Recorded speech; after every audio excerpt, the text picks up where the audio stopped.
Thank you, Madam Speaker.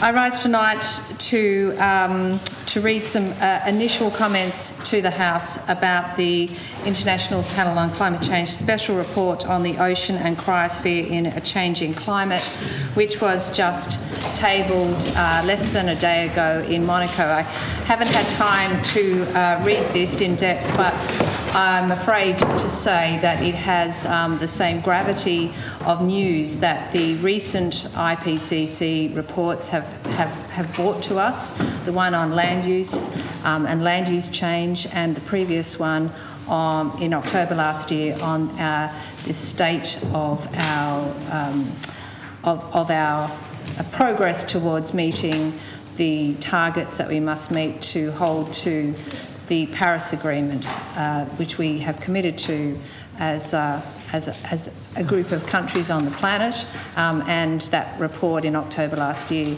made a very clear statement that we are failing to meet those targets. But today what we have is a special report on the state of the world's frozen ice and snow, glaciers, sea ice, ice in lakes and rivers and in the sea, as well as the warming of the ocean and the acidification of the ocean. And it is very difficult reading, even the headlines, Madam Speaker.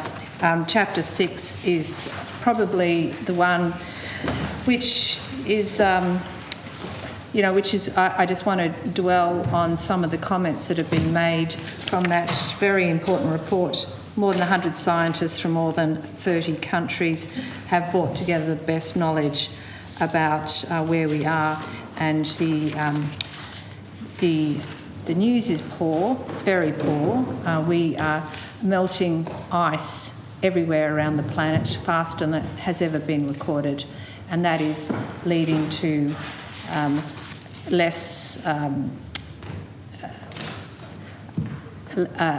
is changing the circulation of the water on the planet, changing the circulation of the oceans. That in turn is affecting the global weather patterns.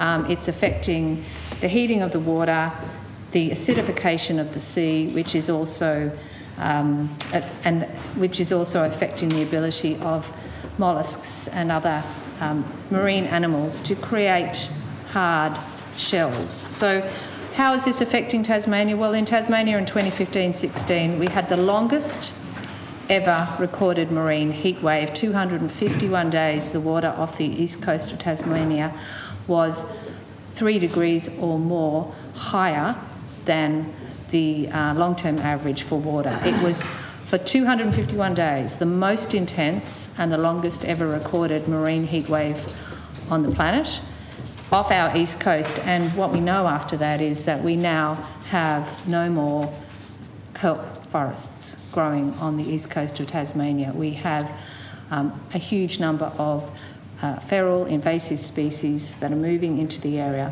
and we have an extension of the spiny sea urchin Centra stephanus, which has moved.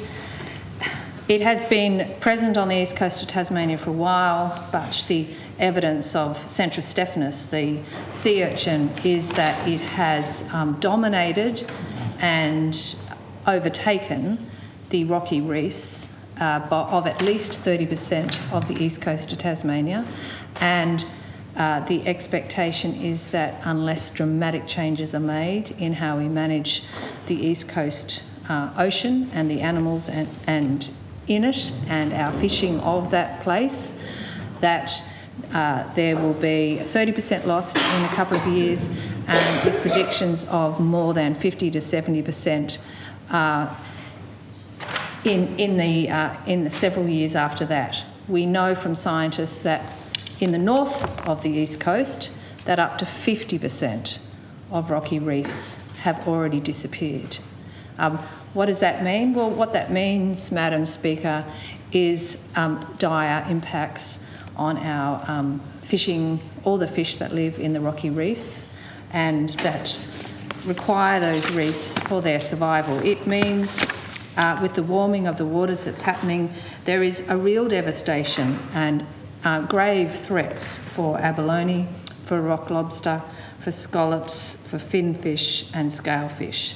Not only for the intrinsic values of those fish and the beauty and the, what they provide to the whole ecosystem of the East Coast, but to all the industries that survive, the commercial industries that survive from fishing rock lobster, abalone, scallops and finfish, as well as the recreational pleasure that people have in going and dropping a line and getting abalone and finfish and scallops. We are really at risk of losing the intrinsic value of the rocky reef system on the East Coast, our pleasure and enjoyment of that, not just now but for unknown period into the future. There is a pathway out of this, Madam Speaker, in addition to showing real climate leadership, which we've talked about a lot in this House this week. The first step, the very fundamental step, must be to create marine protected areas, because the scientists tell us that is the way to protect rocky lobster so that they can grow to a large enough size to be able to predate on the sea urchin, because it's only a healthy sized rock lobster that is an effective way of having any impact on sea urchins. When they're large enough, they can crack them open and get rid of them. But we will never be able to keep up by sending scuba divers in to pick them up, and we'll never be able to pick up by localised way of managing sea urchins unless we just hold back and stop fishing in marine protected areas so that the whole area can develop the healthy functioning of the ecosystem, which we've got the evidence will happen when we have marine protected areas. We have flourishing, beautiful marine life, like off Ninepin Point on Maria Island. Yes, that's right, on Maria Island. The one? Sorry, Dr. Woodruff, it's time. Thank you, Minister. Thank you. Premier.